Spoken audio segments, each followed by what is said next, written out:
Welcome to the Church of Thomas. God multipurposes everything. 12:3:10. One of the things that I was recently reading was a critique of the Gospel of Thomas, and I thought that it was funny in some aspects and totally off base on others. Basically, by describing it as unable to be nailed down, that it was ambiguous, that it had multiple meanings. It lost validity with this researcher. This academician decided that unless there was a single meaning to every single verse, that it couldn't possibly be valid. I think this is interesting because I have never tried to nail down God, and I have always understood that there's a limit to how much we can understand about any one thing. We could look at any particular thing in the world around us. You can look at a cow and you can go, it's a mammal. Okay, that's one purpose. It eats grass. It's a grass person. We can eat it. It's food. Well, no. It's pretty. Okay, that's another purpose.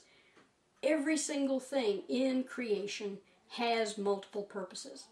By trying to nail God down to a single purpose is to try and control God. And this is impossible. If there are verses that have multiple meanings, then be inspired. When you're looking for a verse that fits your situation, sort of browse around.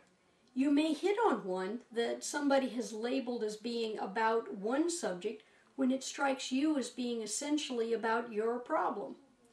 By trying to nail down God, we are trying to put God in a cubbyhole, and that doesn't work because God is infinite. And without accepting this as a concept, then we're going to miss out on many, many layers of meaning and multi-purposes of verses and the things that we investigate and see around us.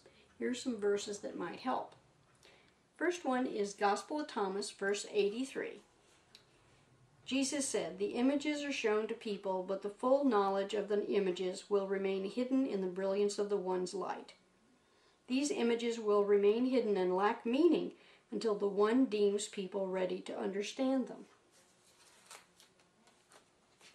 Second one is Mark 10:27. Jesus looked at them and said, "For mortals it is impossible, but not for God. For God all things are possible." Now, there's another time that we tried to nail down God. God gave us, according to the story of Adam and Eve, the ability to name things. But God was the one who named us. We may be able to quantify and name and categorize things, but God will always be the next level higher, by multitudes higher. To try and narrow down any particular message from God is to demean it and to devalue it. I encourage everybody to seek the multi-purposed, multi-messaged meanings in the Gospel of Thomas and every other verse and gospel there are out there. God bless the whole world, no exceptions. Angel Eliza.